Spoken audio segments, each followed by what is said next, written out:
Sorry.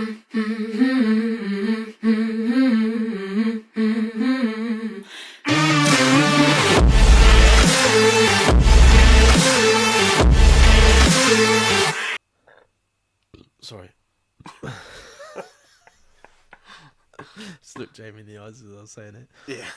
Oh, I like this email. This is definitely going down the old scaffolder route from the last episode. Ooh. So, the listener says, "I'm a fan of your advice, and I'm after a bit of your wisdom on my life." Never had any wisdom before, Jamie. I didn't know I had wisdom, but there we go. I didn't know we were woke either, but that came up a few episodes ago. Yeah, it did, didn't it? So she says, "I'm a daddy's girl, and I have a really strong relationship with my father. It's cropped up in the past as a problem for relationships because my father can be quite protective.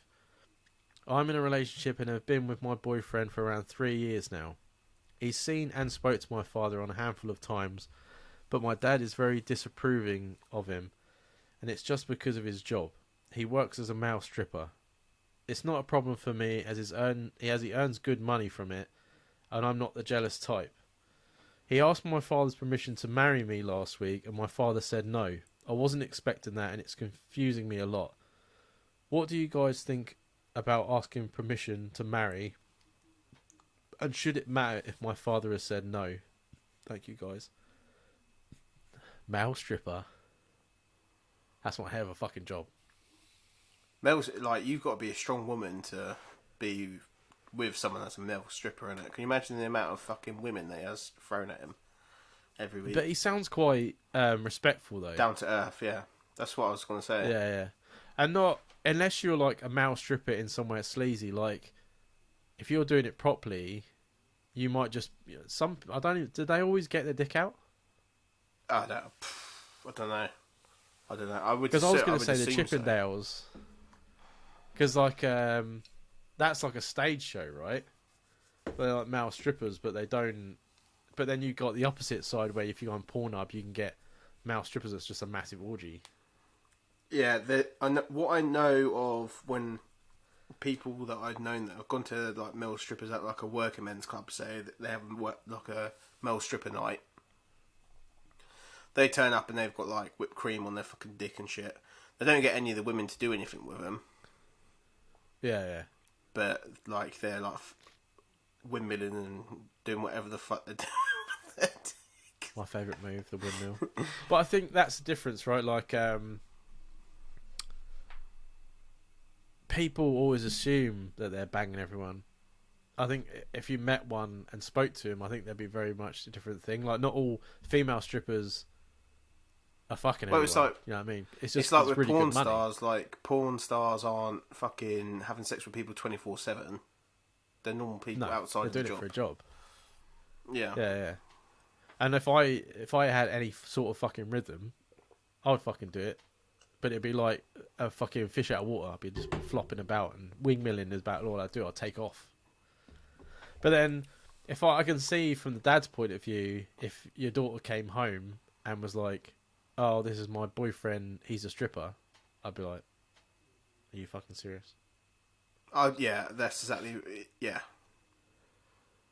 That's exactly how I'd react as a father. I think the way you got to think about it is, it's 2023. Your dad's set in his ways. Like, there's a certain person that I think that a dad of a respectful dad of his daughter is going to always want. Like, there's criteria that he's expecting for someone to like take his daughter's like life into their like not like they're going to be looking after the daughter basically. Yeah, they're going to be marrying that daughter. They're going to be the person that's taking over. That's why they do the whole the father handing over the daughter in the ceremony or whatever. Yeah, because it's like you've protected them and looked after them for this long, and then it's your time to sort of... Yeah, like they've handed over the mantle type of thing. Yeah. Even though that's a very old way of thinking about things. So I just think your dad is kind of like doing what he should do as a dad, but at the same time he's overreacting. I think as well, as you said, like he sounds like the other half sounds like he's respectful enough to actually ask. You don't get that from a lot of people. I did it with my when I got married to Charlotte. I asked for Charlotte's hand in marriage, but that was like something that everyone else I spoke to is not done. So I think that's Jim did respectful that as in well. itself. Jim did it. Who did? Jim. Jim, that we've had on the podcast, he did it as well. Yeah. I would do it too. I think it's only right, because it's you saying that you want to spend your life with someone, that you want to, protect them and be part of the family. You can look at it whatever way you want. People will probably look at that as like a sexist thing, like, oh, why are you asking my dad when it's my decision and stuff like that? But it's just to show a sign of respect, and that's what it's always been. That's what I think it is. I think it's a sign of respect. I don't think it's anything to do with the woman at all. I think it's more him saying that I want to be involved in your family, and it's the dad's family. Yeah, and just absolutely. Showing that respect. But he was respectful in doing that. Because your dad said no, I wouldn't say don't do it. I would say it's up to your dad now to get over himself. And if you love this guy, then get with the guy. Get married to the guy. I think you should speak to your dad, because I think he, like Jamie said, he's got a list of things he's looking for in a partner, and he's not, whether he thinks he's looking out for you or not, he's really looking out for his own sort of list. So I think if I was you, I would, like, if I had a daughter, and I'd be like, oh, no. If she came to me and sat down and she explained to me how she felt and how things worked and how I shouldn't be worried about his job and that this is the sort of person he is, it might give me a bit more relief, because he's only looking at it one point of view, right? He's looking at it that he's taking his clothes off for people. He's not. You said you've only met him a handful of times. That's not really enough time to get to know anyone. Yeah, exactly. You know what I mean? So I think also, you'd sitting down doing it. Yeah, be better. I think also as well, like stripping being the job it is, there's not a longevity to that job. This, like, your partner's going to age out of that. There's going to be a point where he needs to think about career options afterwards, and I think maybe that could be a factor coming from the dad as well. So maybe if you speak to your partner and see what his plan is, because he more likely will have one, because he will know he's not going to be stripping in his 60s or 50s. He will know what he wants to do afterwards. That might be something that you could bring to the table when you actually go and speak to your dad about it. Especially when he has like kids and that. He's not going to be doing it when he wants kids and stuff like that.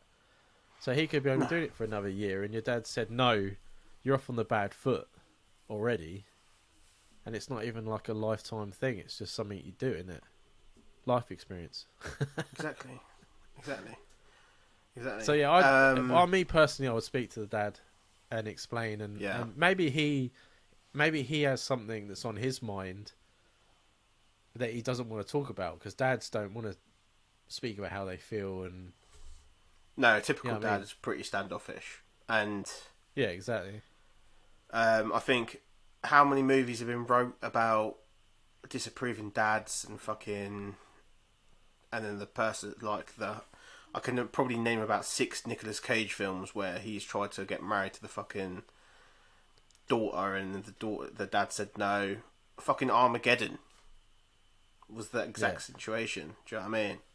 But then what happens? The daughter speaks to the dad cries, they hug, and he eventually he's like, I accept him. Yes, you can marry him. Yeah. You know what I mean? You don't need to go to space and fucking drill a hole in the fucking meteor. Well, you could take him to go see the new Magic Mike movie. That's like the cinema. It might get a different opinion. The story. I don't know. I've never seen that film, but it does look pretty like. I don't know whether that will make it look better or worse. I've seen 1 and 2, and the storylines don't even match up. It's fucking stupid. It's ridiculous. But the dance. How have you watched both films? I've not watched either of them. Because my ex put them on, and we were at a point where I didn't even really want to fucking argue, so I just sat there and watched it. Right. and then bitched about how these two people, how was he with this one in the first one and not in the second one? And she's like, the storyline doesn't matter. And I'm like, of course it matters. Third one's come out this year, isn't it? Storyline is everything. The new one, yeah, is out already. The third one. On a slightly different note, is that all that Channing Tatum's doing anymore? Because I haven't seen him at anything other than that. He did something did with that film Sandra with Bullock Sandra last year. Yeah. Yeah. And he does odd bits and bobs. I don't know. He's a bit. He did the. He was in 21 Jump Street and that. He was in that train, bullet train, for like 2 seconds. He loves a good cameo, doesn't he? Mm. But yeah, no. Let us know what you do. I think you should speak to him. And like Jamie said, if he says no again, then it's your life. You know, it'd be nice to have him on your side, but you just got to get on with it, yeah. There's a lot of people that enter marriage without the approval of the parents. You just gotta, like, I was lucky.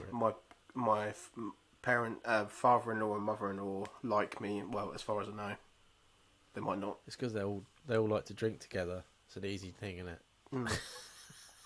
If Jamie didn't drink, it wouldn't have been a yes.